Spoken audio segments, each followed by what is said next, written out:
What is phishing? And where should you look for phishing to avoid it? Phishing scams use emails and websites to lure people into voluntarily handing over sensitive information like banking and login information. Today, phishing attacks can target more than just individual consumers and are now a danger to people and corporations alike. Evolving from the tactics of the 1990s, phishing attacks now target physical and digital currencies, private conversations, business documents, and more. According to IBM, the cost of a data breach today can be almost $5 million. Not only can phishing attacks amount to financial damage, but also irreparable damages to trust and reputation for a business. Today, phishing is officially recognized as criminal activity and a fully organized part of the black market. What signs should I be looking for to recognize phishing and avoid it? Let's go over the different forms that a phishing attack can take so we can know what to look for. Phishing can hide in many places.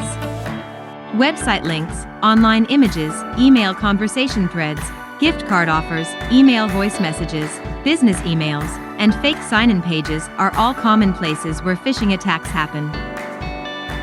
Starting with the first location on our list, website links placed in emails and other social media can lead to websites that require credentials such as passwords or sensitive personal info. Once you enter the information, the data can be stolen. Gift card offers are becoming a much more common threat to people, with hackers often establishing some pretext or trust while requesting confidentiality from their targets.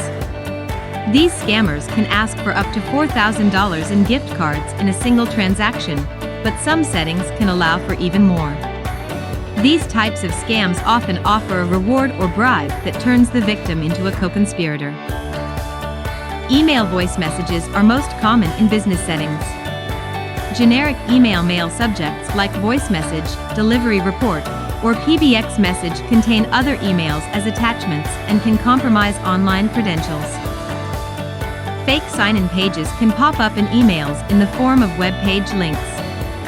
These links take the victim to a web page controlled by the attacker. The victim will see a 404 message as if the page is down, but the attacker will see much more. This can be common in Office 365 company sign-in pages. There are a few general practices to help reduce the risk of being hooked by a phishing attack. To avoid the lure, it is a good starting point to protect your computer by using security software and antiviruses. Another good way to prevent phishing on your phone or mobile device is to keep devices up to date with current software. A third way to protect yourself from phishing is to use multi-factor authentication or MFA where available. Backing up your data can give some insurance against a cyber attack and also ensure that you have backup copies in the case of electric outage, disaster, or theft.